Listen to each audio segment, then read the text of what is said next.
Good evening, everyone. My name is Dominique Hardy, the Program Manager for the Center for Racial Healing. And on behalf of the Absalon Jones Episcopal Center for Racial Healing, we welcome you to this incredible conversation on Ecowomanism Part 1. By the way, if you were here last year, you know what an incredible treat this is going to be. And so, of course, this is Part 1. It is a 4-part series, a 3-part series.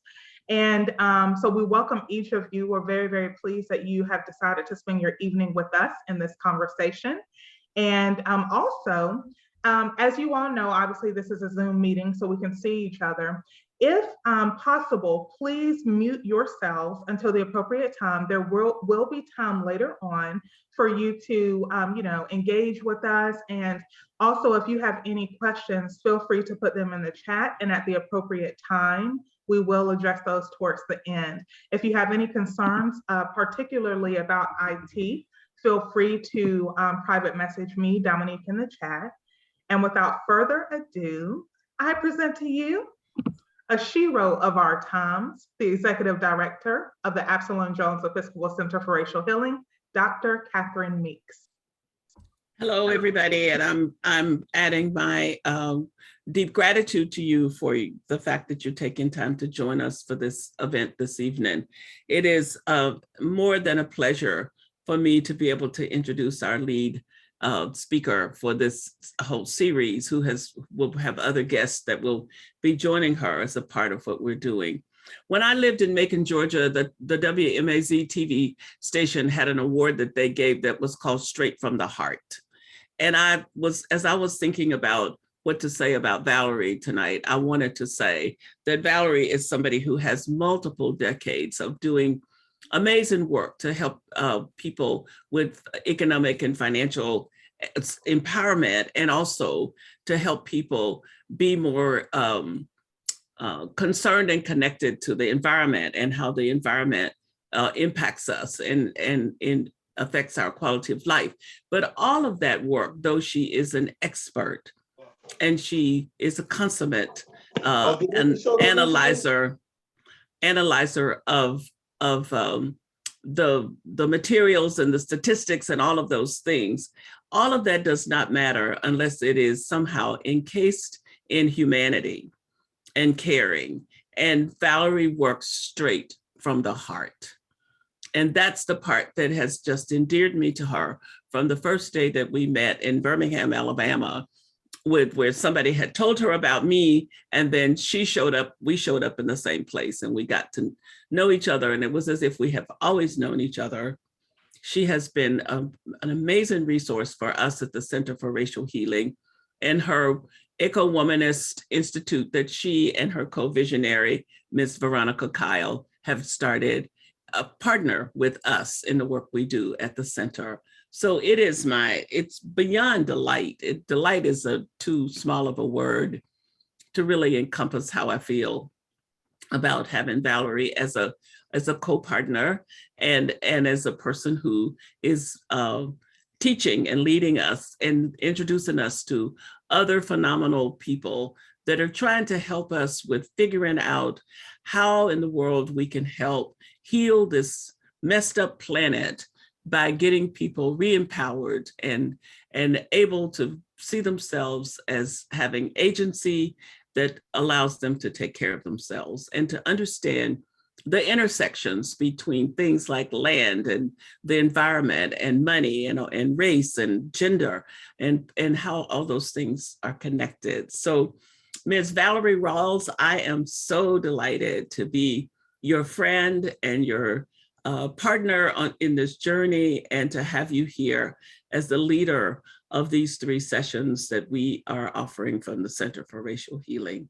Thank you for being on the journey in the ways that you are. People have been reminding me here lately that I need to breathe.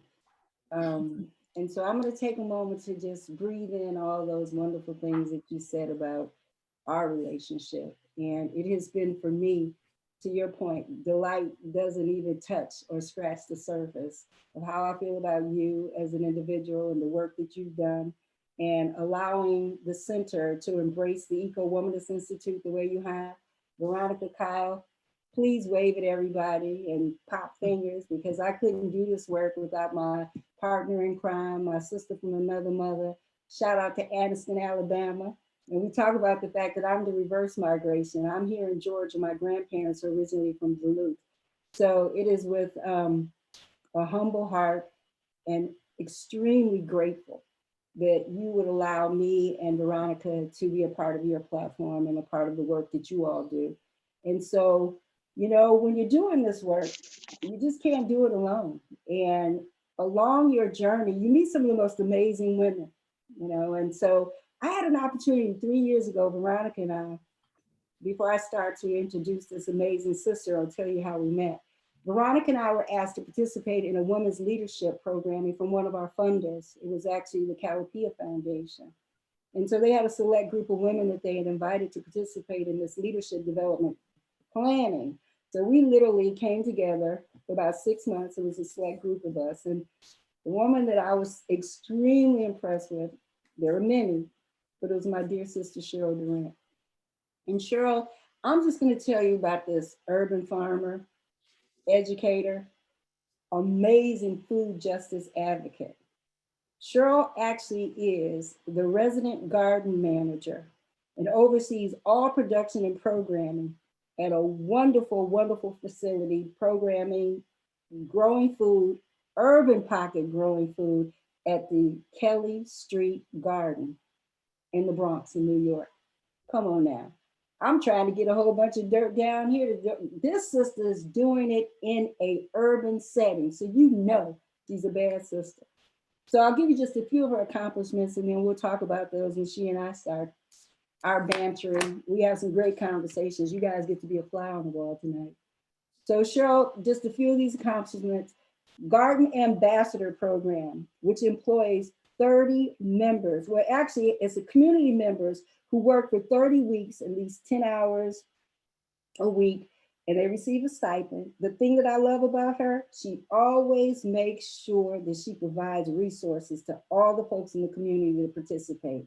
That's just right up our alley, right, Dr. Meeks? She has a youth farm stand. It employs 3 youth working every Saturday from July to October, assisting with harvesting, emergency food distribution to the community. The youth actually manage, and they help to increase the distribution within the food needs that are within the community. And then she's a garden educator. She, again, employs community chefs, healing practitioners, and artists. They have workshops that include building their own salon oven, herbal satchels, yoga, qigong, plant identification, nutrition, soil science, and creative projects in the garden.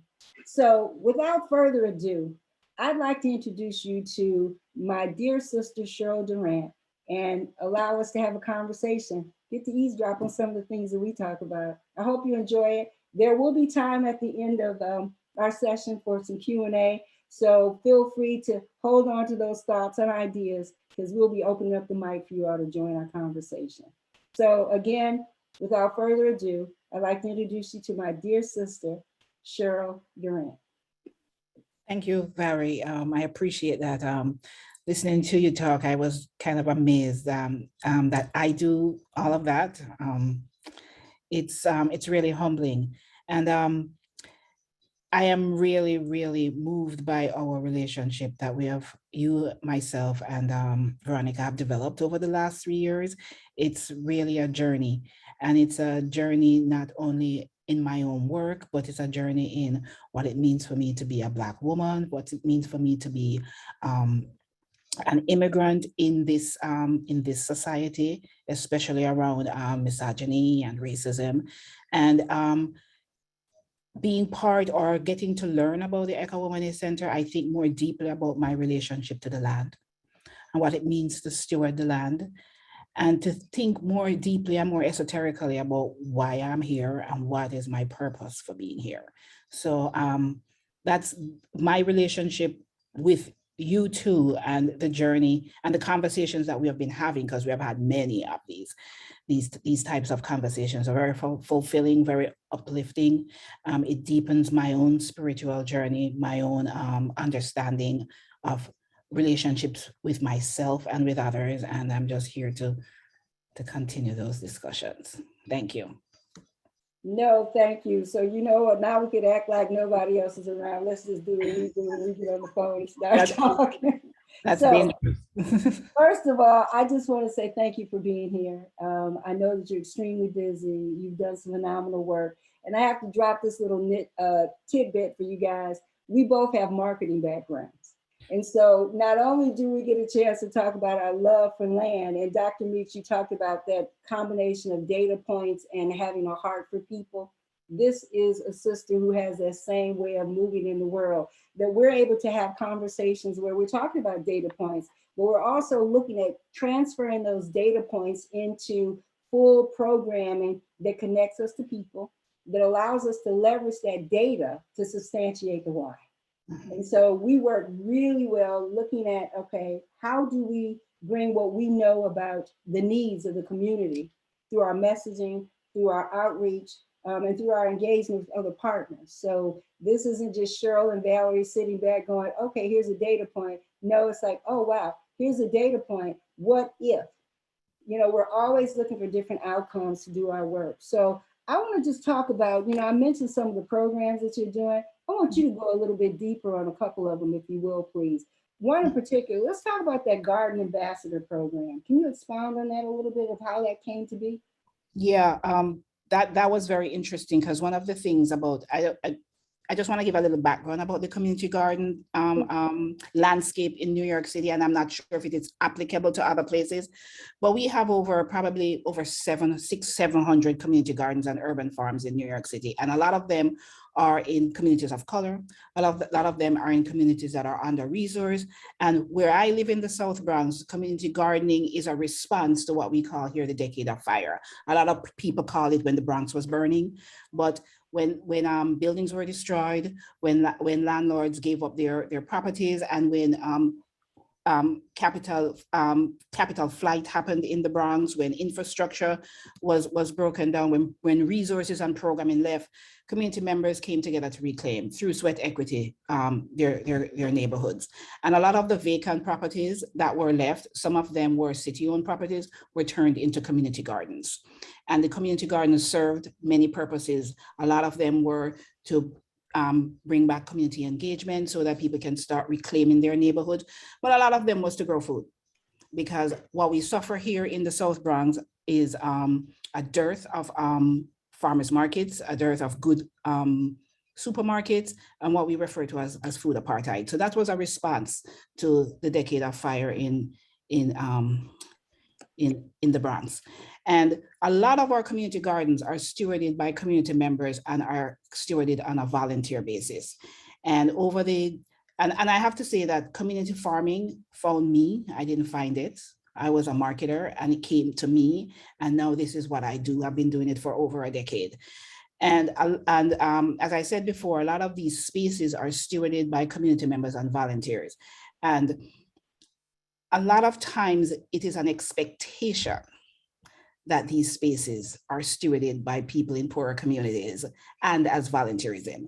And what I see is that growing food, growing any type of growing endeavor is hard work. It comes with a lot of practice. Some of it comes with a lot of deep knowledge and practice. And I think it should be paid. That's just the bottom line. I think people should be compensated for the work that they do.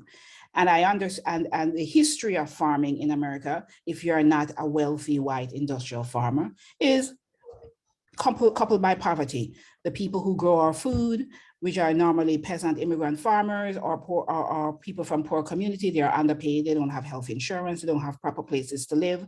And it's this expectation, even though food is the first physiological need of any human, that we disregard it. So we have such little value for the people who grow our food and the people who steward our land that we don't even afford them the decent resources and decent financial capabilities to be able to live on the work that they do.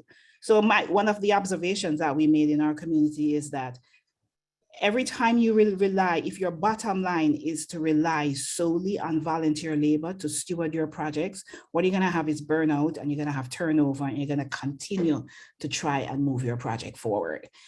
And in observing that, we were like, what if we tried to raise the money to, even in a small way, uplift members of our community, to have them have some buy-in in the land that they stewarded, and to have us and show appreciation and value for their work.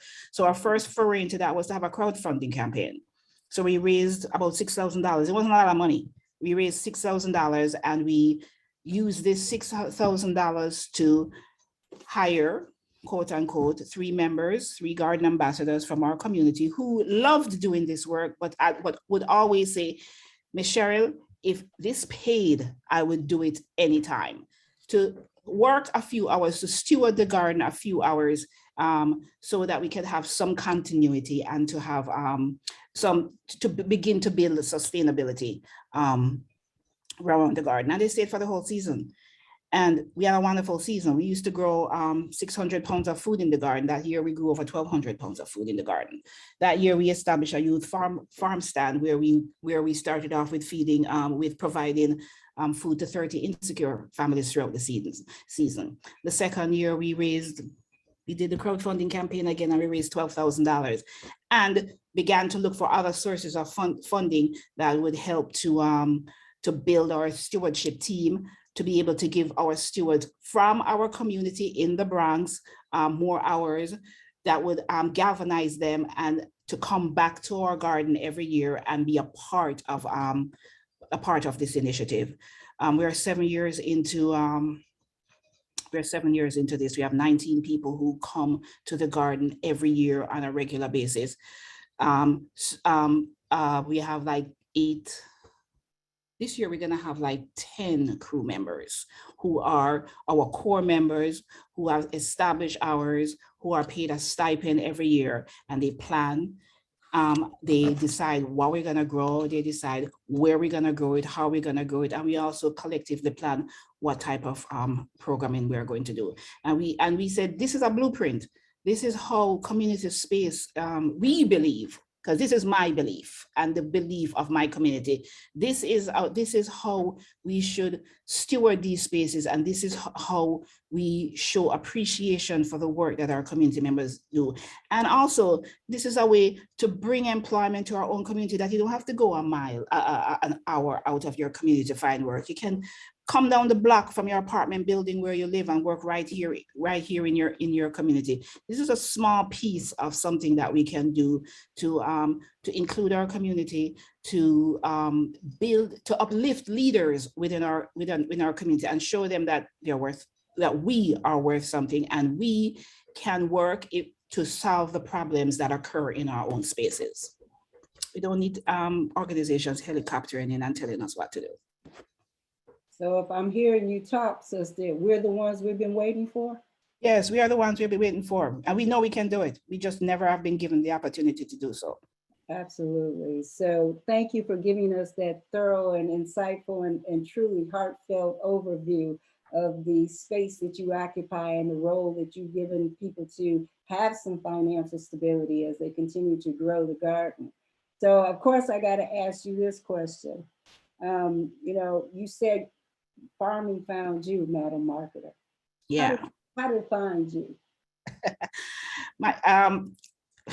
When I am from Jamaica, I come from a family of small farmers. I never looked at farming as a way in which to earn a living. As a matter of fact, farming to me was a trajectory to poverty. So when I came to America, my goal was to be in business, and I did go into business. I went to college. I got a business degree. I started getting a master's in business administration, and realized that I really didn't like it. I didn't want to work on Wall Street, and I didn't want to do finance, and I wasn't very good at it, honestly. I was much better at marketing, and I spent 22 years in corporate and institutional marketing. And then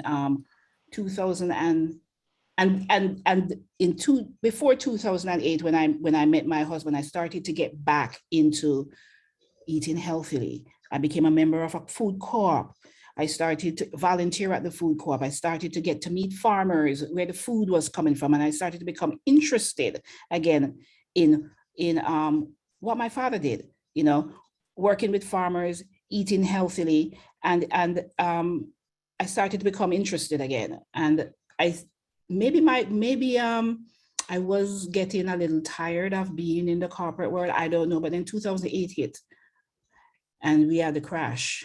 And I took a severance and I decided to think about what it is I wanted to do when I grow up, really grow up. And I started volunteering in my own community, in community gardens, and really putting your hand in the soil is so therapeutic and healing. And once I started to do that, I just started to begin to engage the land again and work with the land. And I spent 4 years learning, volunteering in community gardens and urban farms. And also I went to a school in New York City called Farm School NYC, where you get a certificate in urban agriculture.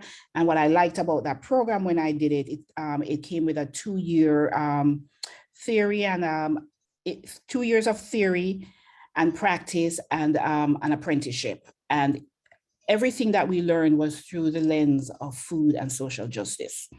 And I said, this will equip me. This particular program will equip me to go back into my own community with more open eyes to really work on what it really means, what food sovereignty really means, what food security meant. And I just never look back. And, you know, when people ask me, I use marketing for what I integrate my knowledge of marketing in the work that I do. But when people ask me about my marketing and if I want to do a marketing project anymore, I was like, nah, I'm not really interested in that. If it's not about growing food, I'm not interested.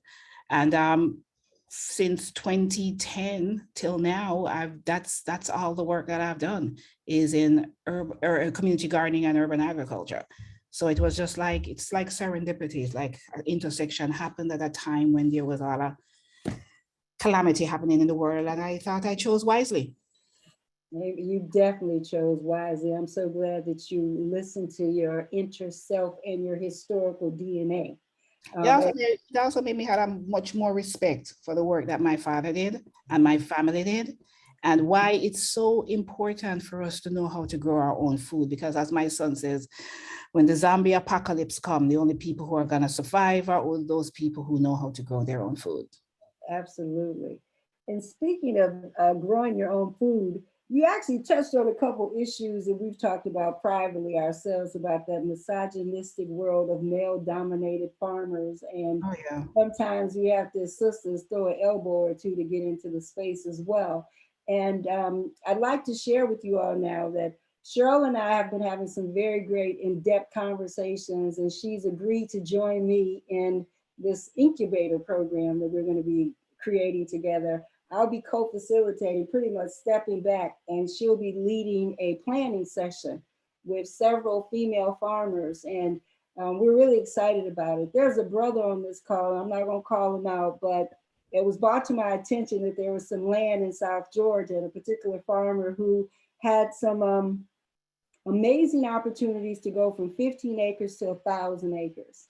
But in growing his acreage, he also had to deal with the retribution of being the only Black man in this particular county who had amassed that much land.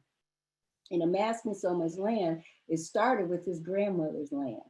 And there were some issues that were going on, and that young brother reached out to me and told me about what was happening and asked if I could do something about it. I said, what makes you think I could do something about it? He said, Miss Valerie, I know you could do something about it. So I called the farmer. He shared with me some of the things that he was having to deal with, and picked up the phone, called another sister in DC who's an attorney, deals with heirs for property rights and farmers, and we kind of put our heads together. She then introduced me to an amazing attorney who isn't on the call tonight because she's a mom, and that little 2-year-old keeps her busy, but she's going to be watching the recording. But also because of the time spent with her, and I see a couple of you all out here, the Southern Poverty Law Center has joined us in this work, and it's the first time that this organization is actually taking on the plight of the Black farmers. So I'm really excited and proud to know that that organization is working with us. So Cheryl, you want to talk about this incubator and how I said, hey, I got something on my mind that I want to share with you. Tell me what you think. Tell me what you said. Well, it struck a chord with me because it's a lot of the times in my own community, I think about how to use the work that I do to allow folks to be able to create their own entrepreneurships and their own micro enterprises.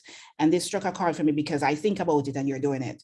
And I get, and here now I have a chance to help to steward it, help to guide it, help to, build it and, and blueprint it with you and test it and see, for me, it's like, let's see if we can do this, and to see who to see with what we can do with the first cohort to be able to help them to build their own micro enterprises, whether it's a farm or a small growing area, whether it's a value added products, and actually to tease out what does it mean for us to build a program like that. And even more specifically, since we're dealing with BIPOC women in particular, what do we need to have in place? What are the touch points that we need to have in place to make sure that this is successful? And we can build it and we can use this as a proof of concept to go on and build others. So for me, this is like a dream,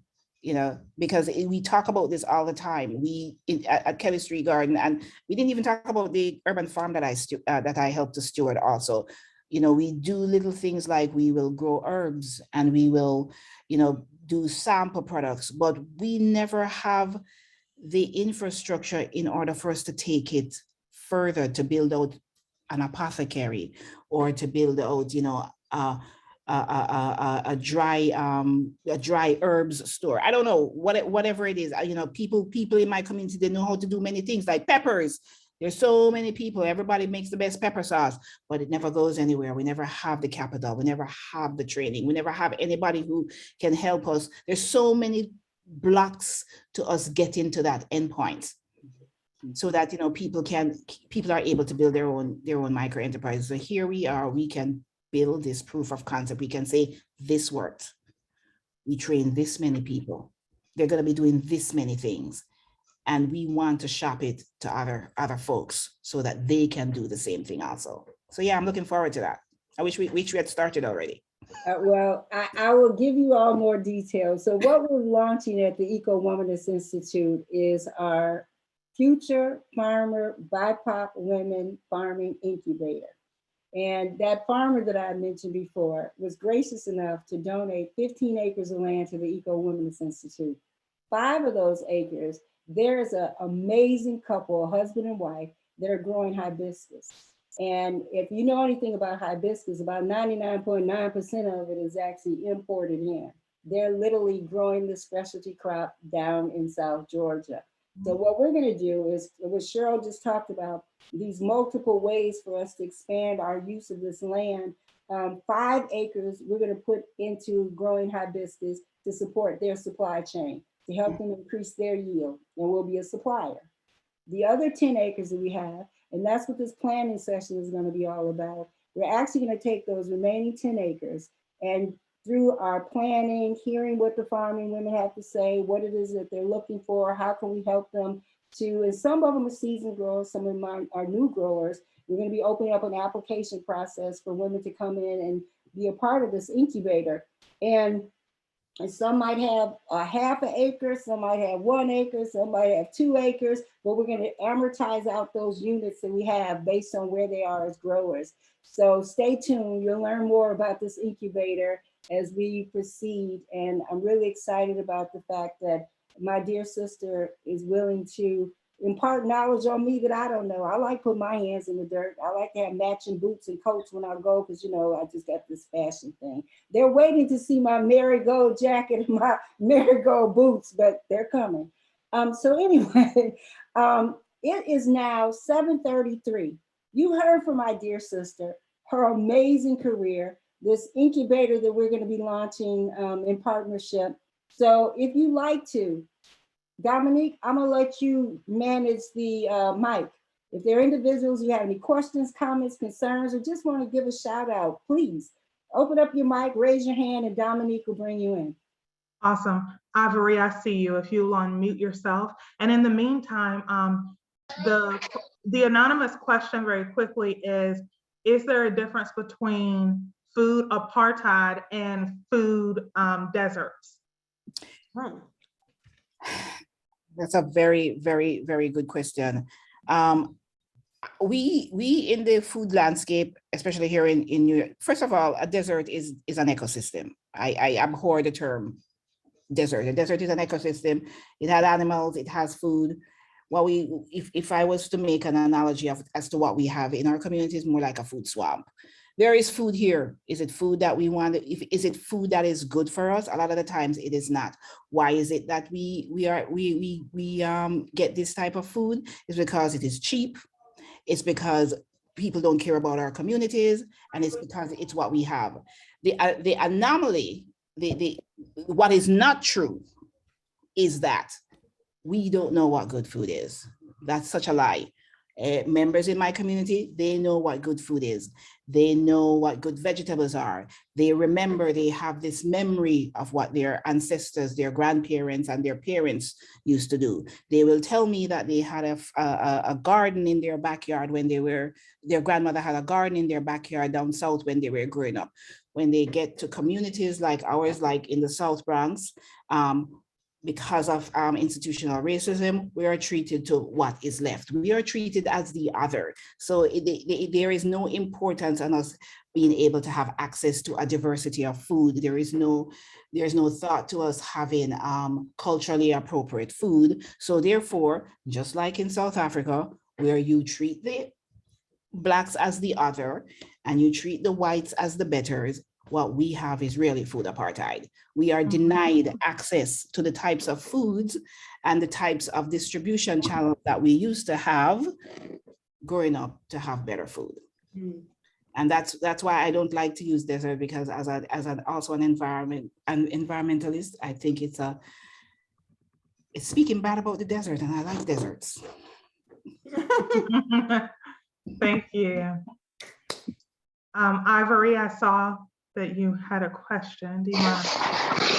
Yes, thank you so much. And thanks for this dialogue and highlighting these different case studies or, examples of practice. My question was more a clarification when I believe Valerie Hill Rawls was speaking, there was reference to something hibiscus and maybe that's not what you were saying, but I just wanted to clarify what you were referring to in case I can research it further. You're talking about pizza, right, Valerie? Yes, hibiscus is being grown down in is it pizza? South Georgia. So Ivory, what I was talking about with the hibiscus, it's imported into the United States, but there's an amazing couple. He's former military, leaving and coming into growing, and he actually grew up on a farm in New Orleans. So he and his wife started looking at what products do we want to really grow and stick our teeth in, and hibiscus became one for them for several reasons. She is from Jamaica, and her mother and father had grown it growing up, and so they're like, well, let's just play around with hibiscus. And so they started with that, and in doing so, UGA got wind of what they were doing. And so now there's some research that's coming along with it. Here we go, because we talk about those data points. So we're excited to be able to participate in that. And it'll help us to also look at some value-added products that will be byproducts of what we grow. So just because we're growing and putting into their supply chain, we're going to actually have enough of that yield to do some value-added products that we talk about, from jellies and teas and things of that nature. So we'll be glad to share more with you if you're in need of any information. Put your name, your contact information, if you would, in the chat, and I'll gladly follow up with you. I want to follow up on hibiscus, because it's become in the work that I do, it's become a crop that is near and dear to us, because I work with a lot of West African refugees, because the work I do at the New Roots Community Farm is connected to the International Rescue Committee.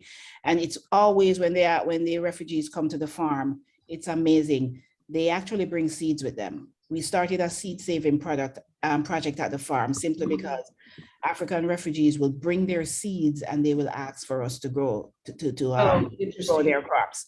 And so interesting.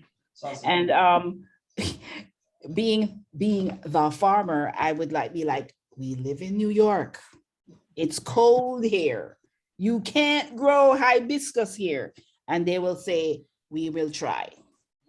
And we will try. And what we discovered was depending on when you plant the hibiscus, like if you could plant it in the greenhouse when it's warm and transplant it at the right time and give it enough length of time. And if you plant it next to the buildings that emanate the heat during the summer, because we have this heat island effect, you will get hibiscus. And we have successfully been able to do that. And stemming from that, and another thing that I learned about hibiscus is that we use the petals, the florets, to make hibiscus tea, and they will eat the leaves. So we will grow hibiscus, and then we'll come back and the trees are cut down, and we're like, what the hell is going on? Who cut down the trees? And they were like, we harvested it. I mean, what do you mean we harvested it? It's not ready yet. And then that's where we learned that, the leaves are delicious too. So now we grow hibiscus for the leaves, and we grow hibiscus for the tea. And it's a wonderful learning experience, working with different immigrant groups to learn how the way these foods, how we use them differently, depending on where you come from. So now we grow hibiscus, we grow pigeon peas, gandules successfully. We grow some corn from South America successfully. And some other crops, and now we partner with an organization called True Love Seeds, where we are able to, the two successful seed saving initiatives that we have had is Lebanese za'atar, because we now have Syrian refugees that are coming into the US from, and so we save Lebanese za'atar seeds because they use za'atar a lot, and we also save gandule seeds for the pigeon peas. Simply because in the summer, New York's buildings give us this heat that creates this microclimate that is subtropical and can allow us to grow some tropical crops. It's an interesting perspective. Yeah, so I love hibiscus because of that. Simply because, people who suffer displacement, the first thing they think about is, how can I reestablish myself in a new country by having access to land and growing my own food? That's what's so important. So you notice the title was this about the struggle for justice and land. Historically, women have had to, and I had to do a little research because I'm the nosy marketer. And the very first land transaction that women had from a biblical perspective, this is not gold denomination, but just was stated that there were 5 sisters. And when their father died, these 5 sisters went to Moses and said, hold up, wait a minute. You're not giving this to Pookie and Roddy now. We need for you to let us as women hold on to what our father has provided for us all these years. So Moses had enough sense to do the right thing, right? And so that's that first transaction. I liken to that story because I'm the oldest of 3 girls. I don't have any brothers. I have 2 younger sisters. And I'm sure I would have been that girl going, whoa, whoa, whoa, whoa, whoa. My dad and my grandparents worked too hard for this. And oh, by the way, that's the impetus for Veronica and I being here. We know who we are through the stories that have been passed down through the oral traditions and the work that our families have done, that putting their hands to the plow and not looking back. And so this is not just a want to do, this is what my soul and her soul and Sister Cheryl's soul, as Dr. Katie Geneva Cannon says, we're doing the work our soul must have. So I thank you all that you're joining us tonight, and the mic is still open. So Dominique, who else do we have next? Someone Yes, we have up at the. Oh, I see Dr. Meeks. What'd you say? No, Miss Tremble up has her hand raised. All right, Emma. You can unmute yourself. Hey, Emma. Can you unmute yourself? Yeah, but Dominique had her mic open first. I want to be fair. No, go ahead. You're fine. Okay. Hello, everybody. Ms. Durant, I had a question about not just access to the land, but holding on to the land. Because, when things become profitable or well-functioning and productive, they become attractive, or the land becomes attractive to developers. And are there, in your work, are there plans, short and long term, to hold on to land that is productive? We live in New York City, and I call New York City the land of the 30-year mortgage. It is very precious here in New York City, and it's very hard for us to have access to land. Most of the land is owned either by private developers or the city and state government. So the land that we farm on is not our own, and it is very hard, almost impossible. I would say it's impossible for us in New York City to get access to land.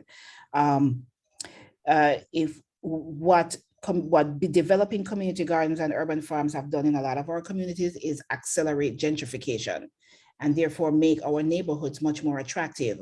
And since we are a lot of the time on state or city land where we only hold a lease, sometimes we don't even hold a lease, we hold a license agreement, which gives the city government the authority to claim eminent domain, destroy our gardens and build developments on it. So they pit affordable housing against community gardens as if it's an either or situation and not an and situation. It's a pet peeve of mine. So we have groups in New York that are advocacy groups, like I can think of one, the New York City Community Garden Coalition, but even among ourselves with community gardens, we have begun to develop a kind of coalition amongst ourselves to force, or not to force, to actually change the dialogue, change the argument. We need an urban ag office in New York. We need more advocacy. We need laws that protect our green spaces in perpetuity. And we need to find intersections with the folks that they're pitting us against, like affordable housing, to begin to talk about why it is important for us to have affordable housing and to have green space. You know, so these and urban agriculture is not soil agriculture. Our soil gardening is just as important as these highly capitalized endeavors such as rooftop farming, vertical farming, hydroponics, and aquaponics.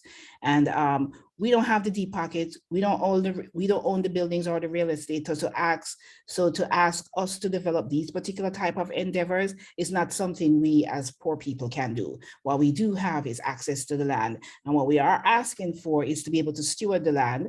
We're asking for repatriation of the land. We're asking to rethink the theft of the public commons, because that's what has happened.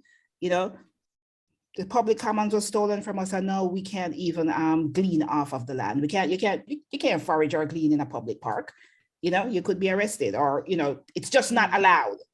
You know, so, you know, we need to raise our voices and have more advocacy around, you know, changing the laws or providing laws that protect us. And I see where the momentum has continued to build, because even now you begin to hear rumblings from our new mayor, whether you like him or not. I have no comment on, you know, what urban agriculture means. Why, you know, we have seen in the state of the state from the governor of New York provisions for the development of urban agriculture. So there is beginning to be a sea change. And I know that there is a conference being planned in New York, which I've been asked to be a part of in November, during the early planning stages, where there is a coming together of people who steward land and folks who deal in housing advocacy, to talk about what it means to steward the land, what it means to have access to land for housing, what does affordable housing really mean, and why it is important that the urban landscape includes adequate green spaces. I know that's a long answer, but hey. A powerful answer. Yes, very powerful. Thank you. That was a good answer. Yes. And Ms. Kyle, feel free if you want to interject or share at all, please feel free to just unmute yourself when you are ready. We'll see how many other questions we can get through. We have several more. The next person said, if I would like to come volunteer, could you share the location of the farm in Georgia, and what would that process look like for people who want to volunteer? Well, you're more than welcome to come and volunteer.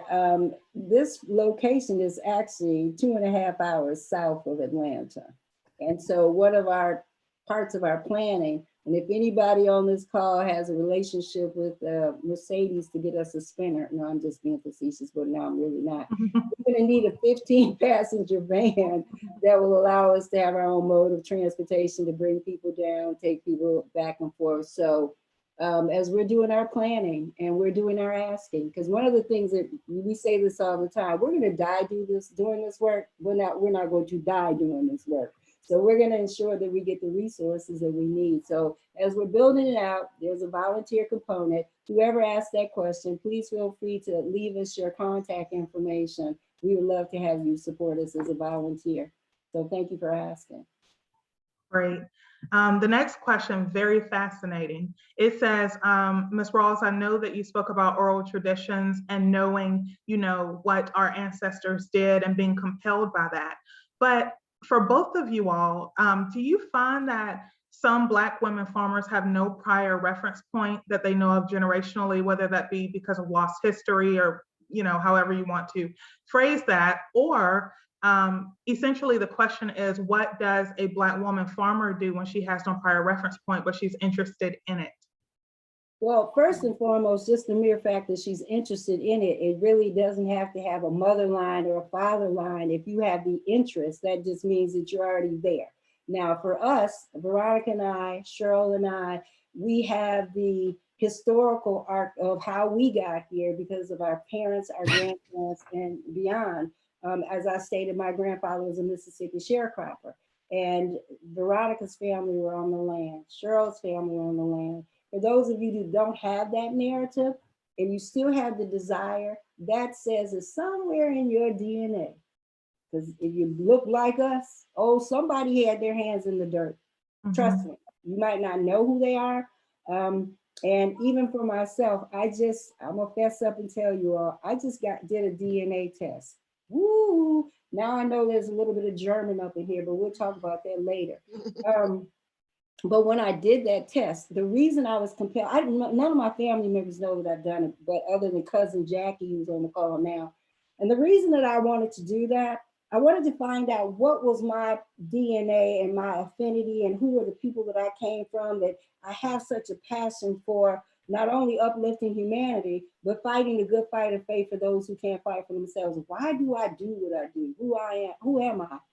Well, there's a particular tribe that I came from. And boy, we didn't take no prisoners, and I was not surprised. And so for me to be able to bring more to my understanding of how I got here, I took the test to find out more about my DNA structure and the people that I come from. So if you don't have that mother line, father line, how did I get here? Try that, because it really helped me, because I'm going to start documenting when I do my research more in depth about this tribe. And it hopefully help me to understand who I am better and be able to bring to you all the people that I come from and why I do what I do. So that would just be a suggestion that I would have, do a little research, ask some questions of your family members. You'd be surprised when you start asking your other family members, cousins, like when my cousin Jacqueline and I get together and we start talking about the various opportunities that we've had. And she's older than me, but not much, but she is. But I was one of the little kids and she was one of the big kids at the family reunion. And now that we've come back together, she shares so many things about the family I didn't know. I'm sharing things that she didn't know. So whoever asked that question, talk to your family. Talk to people within your family. You're gonna be surprised who knows about where the money was buried and who stole it. No, I find working with community members that there is a latent memory that comes up whenever we put our hands in the soil. Long buried memories about family members who farm or garden tends to come up. And it's one of the reasons why and another reason why I think the question is important is why I champion intergenerational community endeavors. I don't support, one over the other. I think that especially around growing food, we should have the young and the old and every generation in between, because then when the stories begin to be told, that's how the learning happens. So I agree with you, Valerie. It's for me, living in the South Bronx or living in the city, the trauma that overlays that is why we have forgotten a lot of where we came from. But once we begin the healing process of reconnecting with the land and learning what it means to take care of the land, those latent memories begin to come up. Absolutely. That's how I began to appreciate what my father did. And you talk about the memories in eco-womanist space and the whole womanist theology. We talk about what are called eco-memories. We all have them. And you have to dig deep. It's like putting your hands in that soil. She is so right. When you touch that dirt, it's like all of a sudden the stories become clearer. You hear the ancestors, and I'm going to tell you, we took to frame Ecowomanist Institute 9 brilliant sisters. We went to Hibiscus Island. Hibiscus is the last place in the United States that still holds that slave trade. It's off the coast of, you can get there from Savannah or you can get there from Hilton Head, only by ferry. And we were there and we were greeted by our ancestors when we were there. We had rice plantations there. We had a variety of indigos and certain things, but gentrification has come in and created this hip thing about indigo. There's now a gated section where you have the bigger houses, and now they're coming over to take the land where the smaller houses were. And just to show you how my Jamaican proverb, play fool to catch wise, I ended up on the high end side because I was coming to buy a home with a realtor. How about we get over on that side? They're showing me all the bells and the whistles, even told me I didn't have to pay a particular fee. Oh, Valerie like you. I'm like, I like you too, gentrifier. But what I got a chance to see is how they were taking land and how it was being grabbed and pulled over into that side of the island, right? And then I came back. I've been to Hibiscus 4 times now. Then I came back and I spent time with family members who own homes, and a lot of people don't want to come back. They don't have the deeds to the property. So what is happening, because we don't have the deeds in some instances, and they're trying to make sure that heirs' property rights don't really exist. So those folks who want to hold on to the land, they're fighting with everything that they have to be able to keep the land. And then you have some folks who, I don't want to do this, my parents did it, I don't know where this is, and younger people, and that's why that multi-generational engagement is so critical. Because young people don't have a connection, so they don't have a care or a concern to hold on to land that has possibly been in their family for years, generations, and they just have no affinity. Because what has happened with farming, and let's just be clear, strange fruit was not about a banana hanging from a tree. People of African descent and from the African diaspora, because farming was such a harsh, debilitating, moralizing, dehumanizing act, that people feel that farming, that's not something I want to do. But now you got your hipsters and the do. Well, no, that's not farming. What we really want to do is get back to land ownership, get back to growing food, teaching people how to grow food, and expanding what the food movement is all about. Because like Cheryl said at the beginning, every living creature, human being, needs food to sustain themselves. This is like taking Maslow's hierarchy of needs, in which we normally as markers, we look through that prism and say, okay, everybody needs, but everybody doesn't have. And so how do we bridge the gap between the hierarchy needs and those that are being crushed by the institutions that were put in place to help them? And food access, affordable housing. When we talk about environmental justice, and if you joined us last year for the series that we had, environmental justice, where we sit, it is affordable housing, public safety, education, healthcare, access to financial institutions. I don't know if you all are aware of this or not. There are 1,000 counties right now that don't have any type of financial institutions, be it community bank, be it CDFI, be it any resource where you could put in a deposit and pull it back out, or put in a deposit and get a withdrawal. 1,000 counties. And the work that we do to help you understand this regional issue of poverty, 84% of the poverty in the un-United States of America stretches from Virginia to Texas. There are 11 states right now. There are women and children living in places where mothers are making less than $10,000 a year. There are places right now in that Black Belt region that what we want to do with this work, with this prototype, this planning and developing, is to bring micro enterprises to all those women that are living in those rural places. So as we're building this out, please do know this is not a fad, this is not a trend. We are building a system that we can use to bring economic development to these women and their families in the rural sector.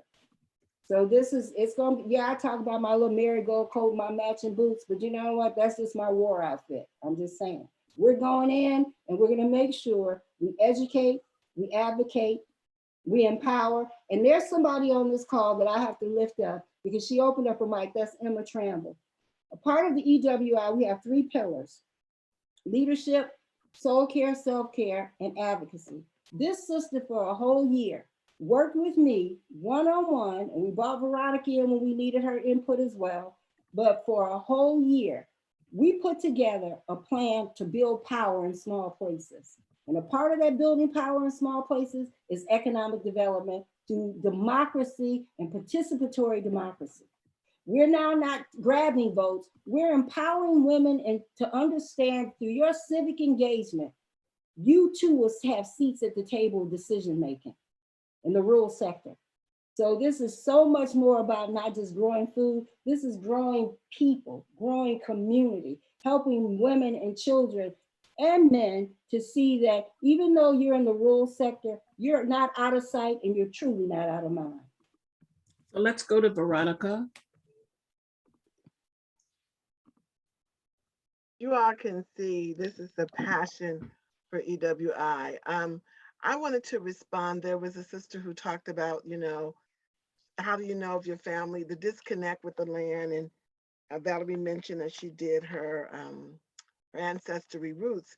I want to believe, you know, from an eco-spirituality standpoint, as an eco-womanist, that our ancestors are calling us back to the land. Also, I tell young and not so young in Chicago, when I started doing this work, even around urban gardens, I had older people, because Valerie mentioned having those bitter memories about being in the land. They said, oh, I don't want to do this. I'm not sticking my hand in that dirt. And the younger people said, you know, this is slave work and I'm not going to do it. And I said to them, if you think about how we got here from the continent of Africa, people don't steal trash, they steal treasure. And we were brought over because we were some of the most ingenious stewards of the land in all of the world. And so we were brought over to do what other people didn't know how to do and didn't do well. And we even brought our own permaculture skills, our own cross-cropping skills, our own organic farming skills. I don't know if you know it, but most Black farmers, when fertilizer was manufactured, they were not allowed to use it. I have a story in Alabama, they was growing watermelons. They wouldn't let the Black farmers, my grandfather was a sharecropper and a farmer, wouldn't let them buy the fertilizer for to do their watermelon and their collard greens. But that particular crop, the Black farmers yield the biggest, sweetest watermelons and collard greens of anybody in the county. And a white farmer came and said, how did you do this? Said, we did it the way we always do. Right. We fed the land the same thing we fed ourselves and the hogs. We all ate the same thing. We didn't need any chemicals because we weren't going to poison the land because we didn't want to poison ourselves. And so I just wanted to just say to that sister that we stand on their shoulders, and I think the ancestors are like calling us back to the land. And like now we can come like, you know, this bad sister Cheryl Durant, the marketing degree, the traveling, we done did all of that. Now we can bring all of that. We owe that to them. How do we bring this now to have that farm school, right? And, and you know, take that hibiscus crop and do what we want to do. So I just want to say, you know, I'm humbled to be a part. And I want to say Consuelo, who said, how can I come and volunteer?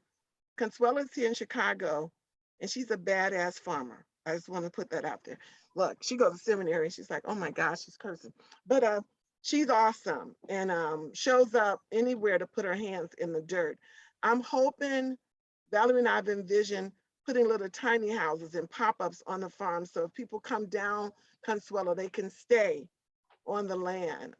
There's a farming school who does that like this now. They have about 7 trailers on their land, and students come from all over the world and literally stay in storage. So hopefully you will be able to go. We'll make it happen if you want to come down, for sure.